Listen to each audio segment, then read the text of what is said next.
Sign it now, Clara. Your brother deserves this more than you. My mother's voice was ice as she shoved the contract across the cafe table, oblivious to the soft jazz playing and the congratulatory balloons bobbing behind us. My father hovered close beside her, arms crossed, glaring at me while my older brother Lucas sat there coolly, tapping the edge of his sleek new phone. I glanced down at the crisp diploma from Stanford I'd just received, still tucked inside its elegant red folder, and then at the stack of legal documents demanding I surrender the patents I'd spent 5 years developing. My pulse thundered, but my hand was steady as I pushed the papers back toward my mother. Her face tightened, lips pressing into a thin line. This isn't optional, Clara. Lucas's crypto venture tanked. He needs new opportunities, my father cut in, leaning forward. Your little robotics work is the perfect springboard for him. Little robotics work? That's what they'd always called my research, even after I'd won the National Robotics Prize, even after several defense firms reached out to license my adaptive drone tech. To them, I was still just the quiet daughter who ought to give way for her golden child brother. Lucas chuckled, tilting his chair back. Clara, come on. You know I've got the business acumen to actually make your tech profitable. Business acumen, right? The same acumen that burned through $500,000 of my parents' retirement fund in a year, chasing some blockchain dream that went absolutely nowhere. These patents are mine, I said, voice growing firm. I built the drone prototypes myself. I worked 2 internships and coded through the nights. I'm not signing anything. My father slammed his hand on the table so hard that silverware rattled, then yanked my diploma folder from my lap. You ungrateful brat, he barked, tearing the thick parchment in 2.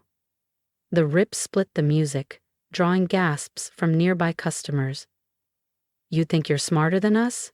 After everything we've sacrificed for you? I stayed still, calm despite the rush of heat under my skin. 5 years at Stanford had taught me more than engineering. They'd taught me how to hold my ground. Everything you've sacrificed, I murmured, like the loans I took myself, the 3 jobs I juggled while Lucas got credit cards with no limits, that everything? Don't start, my mother snapped, voice trembling. Your brother has vision, ambition. You just bury yourself in machines all day. These patents would be wasted on you. I stood up, adjusting the folds of my deep crimson Stanford graduation gown. I think we're done here. If you walk away now, my mother spat, eyes blazing, you're no longer part of this family. I looked at them, my mother clutching the torn halves of my diploma, my father's rigid posture, and Lucas's arrogant smirk, and felt an unexpected calm settle over me. You never really saw me as part of this family anyway. I met Lucas's eyes, my voice steady. I was just your safety net whenever Lucas's big ideas crashed and burned. How dare you? Lucas snapped, shoving back his chair, but I was already moving toward the exit. What they didn't know, what none of them ever bothered to ask, was that I'd already had a closed-door session with Tesla's acquisition team the day before. My adaptive drone navigation system, the one my parents dismissed as my little robotics hobby, had been on Tesla's radar for months. Tomorrow was the final negotiation. As I stepped outside into the cool Palo Alto evening, I pulled out my phone and hit speed dial. Dr. Chen? Yes? It went exactly how we thought. They tried to take the patents. I paused to dodge a passing group of students still wearing graduation regalia. No, I didn't breathe a word about tomorrow's meeting. And yes, all the documents are ready. In a boutique shop window, I caught my reflection. Still in my gown, the Stanford crest embroidered proudly on my chest, but I was standing taller than I had in years. Tomorrow, Tesla would announce their $50 million 0-cents acquisition of my drone system. Tomorrow, my family would finally understand the worth of the little projects they'd so easily dismissed. But tonight, I had other plans. I'd headed toward my shared townhouse where my true family waited. My best friend Priya, my roommate Devon, and our engineering crew were throwing me a low-key celebration. These were the people who'd stayed up with me through countless caffeine-fueled nights, debugging tangled code and designing prototype after prototype. Halfway up the townhouse steps, my phone buzzed with messages. Mom, you're making a terrible mistake. Dad, think about your brother's future. Meanwhile, you'll regret this. I would have made your dumb robots profitable. I silenced my phone without replying. They'd find out soon enough how profitable my dumb robots really were. Priya flung open the door before I could knock, eyes wide with relief. They did exactly what you predicted, didn't they? I nodded, finally grinning, down to the diploma tearing. Everything set for tomorrow? Press release written, Tesla's PR team standing by, and Devon's got the champagne chilled, Priya said, winking. Ready to shake up Silicon Valley, Miss Future Millionaire. For the first time since that disastrous graduation lunch, I laughed. Tomorrow would change everything, but tonight I was right where I belonged, surrounded by the people who believed in me, long before anyone else did. The next morning, I sat in Tesla's glass-walled conference room, sunlight spilling across brushed steel surfaces. My torn Stanford diploma was buried deep in my tote bag, a quiet badge of survival. Across from me, Raj Mehta, Tesla's acquisitions director, flipped through the last few pages of the deal documents, his demeanor crisp and businesslike, but clearly excited. Everything looks in order, Ms. Bennett, he said, sliding the contracts across the table. $50 million, 0 cents for your drone navigation patents, with you retained as lead engineer for 3 years. Are you ready to sign? I curled my fingers around the pen, thinking how vastly different this moment felt from yesterday's ugly showdown. Just one question, I said. The press release goes live right after this, right? Raj nodded. Tesla's media team has the announcement lined up. Your drone system is precisely what we need for our next-gen vehicles. This will be headline news within the hour. I signed my name slowly, each letter a silent rebuke to every time my parents or Lucas dismissed my work. Raj gathered the paperwork with a congratulatory smile. Almost instantly, my phone began vibrating in my bag. Word spread at lightning speed in Silicon Valley, and someone had clearly leaked the deal. The first call flashing across my screen was from Lucas. I hit decline, and messages started pouring in. Lucas? What the hell? $50 million, 0 cents? Lucas, you have to let me in on this. Lucas, Clara, pick up now. Next came my parents. Mom, Clara, we need to talk about this as a family. Dad, your brother deserves a share in this. Mom, don't be selfish. Think about Lucas's future. I silenced the phone as Raj led me down to Tesla's media room, where cameras flashed under glaring lights. My little robotics hobby was now front-page news. I stepped to the podium and delivered my prepared statement, explaining how my adaptive drone system could transform safety and efficiency in electric vehicles. By mid-afternoon, my photo was splashed across tech news sites. Stanford grad sells drone tech to Tesla for $50, 0 cents M. Young female engineer shakes up auto industry. Outside Tesla's HQ, Priya stood waiting, holding up her phone.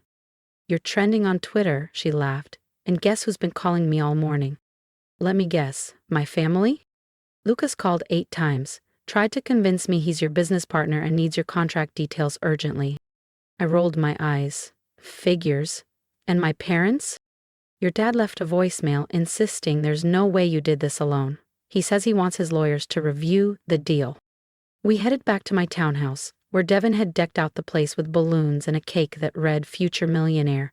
As we stepped inside, my phone buzzed again, from a number I hadn't expected. Grandma, I answered, my throat tightening. Clara, sweetheart, came her gentle voice. I just saw the news. I always knew you were destined for big things, even when others couldn't see it. Tears pricked my eyes. My family tried to steal my inventions at graduation. Now Tesla's paying me $50 million, 0 cents to prove them all wrong. If you love stories of quiet underdogs rising to the top, hit subscribe and join me as I show what happens when the underestimated fight back and win. Grandma had been the only one who ever encouraged my love for engineering. She was the one who quietly helped me buy my first robotics kit when I was 12, even slipping me extra cash so I could upgrade parts from Radio Shack.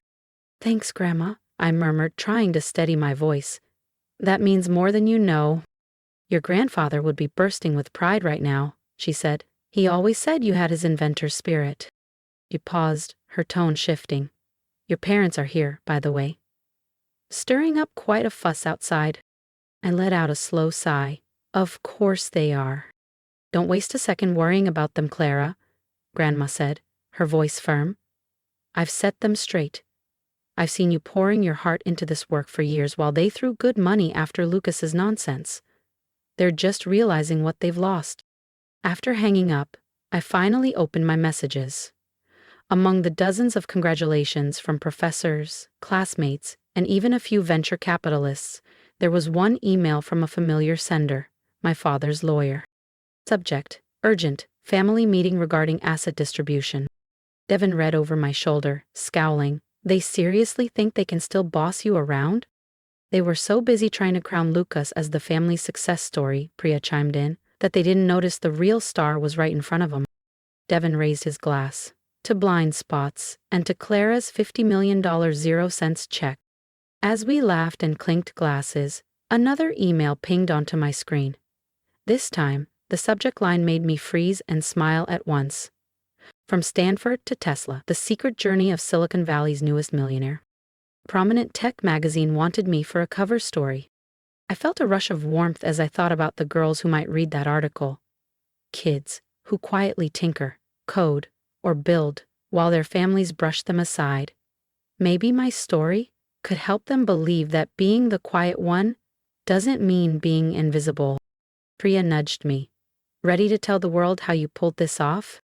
I nodded, opening my laptop to draft a reply to the magazine editor. It was time to step into the spotlight on my own terms. No more living under Lucas's shadow.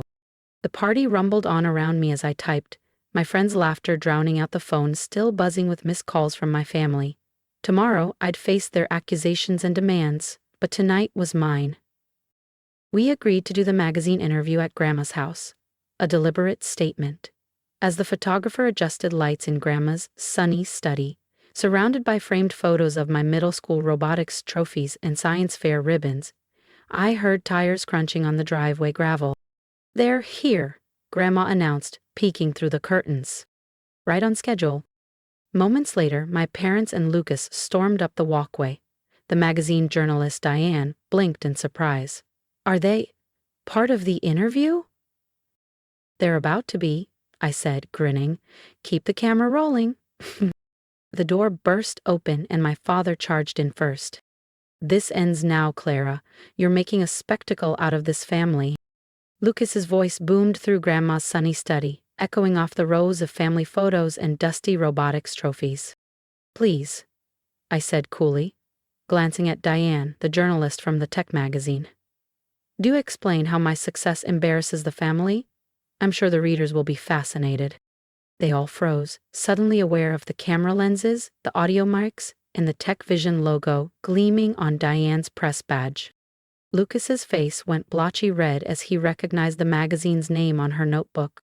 "You set us up," my mother hissed, voice trembling. "You planned this." "No, Mom," I replied, my voice steady. "I'm just finished hiding. You try to force me to sign away my patents. Let's talk about that. You ripped up my Stanford diploma. Let's talk about that too." I turned fully toward Diane. "My family has an interesting definition of success," I said. "To them, it only counts if it comes from the child they choose." "Clara, enough," my father barked. But before he could continue, Grandma stepped between us, her voice sharp as a blade. "No, Richard, you stop," she snapped. "I've watched you dismiss Clara's achievements for years. You poured money into Lucas's schemes while Clara worked 2 jobs to fund her inventions. And now you want to cash in on her success? Not happening." "Huh." Lucas's sneer faltered, panic flickering behind his eyes. "You're just jealous because I was supposed to be the successful one," he spat. "You stole my future." "Your future?" I laughed, unable to hold it in. "You mean like your crypto venture that burned through $500,000? Or your revolutionary fintech app that never launched? Tell me, Lucas, what exactly did I steal from you?" Diane was scribbling furiously, her recorder capturing every tense word. My father shifted tactics, trying for a softer tone. Sweetheart, we only want what's best for the family. Can't we discuss this privately? Like how you tried to privately coerce me into handing over my patents? I shot back, pulling my torn diploma from my bag. Or how you privately destroyed this? The photographer clicked away, capturing close-ups of the shredded certificate, a perfect visual for the article. Miss Bennett, Diane interjected, leaning forward. Would you say your family's attitude pushed you toward success? I paused, looking at each of them. My father's simmering anger, my mother's humiliated flush, Lucas's desperate glare. Actually, yes, I said. Every time they dismissed my work as just little robotics projects, it drove me to prove them wrong. Every time they funded Lucas while I lived off scholarships and side jobs, it taught me resilience and independence. They showed me exactly what I never wanted to become. You ungrateful, Lucas began, but Grandma cut him off, voice fierce as ever.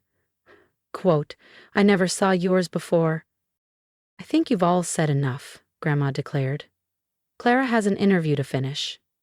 Unless you'd like to explain to the readers why you tried to steal her patents. My parents exchanged mortified looks. Finally, my father grabbed Lucas and practically dragged him out, Lucas still yelling about family loyalty. Once they were gone, Diane turned to me, wide-eyed. That was intense. Are you okay? I exhaled slowly, feeling lighter than I had in years. Better than okay. That was the last tie I needed to cut. A month later, the article dropped. Silicon Valley's Rising Star, the hidden story of Clara Bennett. It became the magazine's most shared story of the year. The accompanying photo, my torn Stanford diploma, pieced back together and framed beside my Tesla contract, struck a chord far beyond tech circles. My inbox overflowed. Young engineers shared their own stories of being overlooked. Parents wrote to say they were rethinking how they supported their quieter children. Invitations poured in for me to speak about forging your path despite family pressures. Lucas tried launching a rival robotics startup. Without my parents bankrolling him, it fizzled out in weeks. My parents attempted reconciliation several times, cloaked in talk of family unity and sharing success. I declined every time. Instead, I poured my energy into meaningful work. I launched a scholarship fund in Grandma's name to support underrepresented STEM students. Meanwhile, Tesla's faith in my drone navigation system proved right. Within 6 months, my technology was improving safety and logistics for thousands of autonomous vehicles. A year after the acquisition, I sat in my Palo Alto office, glancing at the framed magazine cover on my wall. My phone buzzed with a text from Priya. Lucas is giving interviews claiming he inspired you. Want me to send receipts? I laughed and typed back, let him talk. Success speaks for itself. Grandma's words, from the article, had become my motto. Success isn't about proving others wrong, it's about proving yourself right. Looking out over the sun-drenched Bay Area skyline, I felt gratitude for every dismissive comment, every obstacle, every attempt to keep me small. Because my little robotics projects were now shaping an industry and inspiring others to stand tall. Sometimes the best revenge isn't confrontation. It's simply succeeding beyond anyone's expectations, especially your own. I'd love to hear from you. Tell me in the comments if you've ever felt underestimated or pressured to shrink your dreams. Subscribe and join me as I keep building bigger. Remember, your quiet passions are powerful. Stand your ground, even when no one believes you yet. You're worth betting on.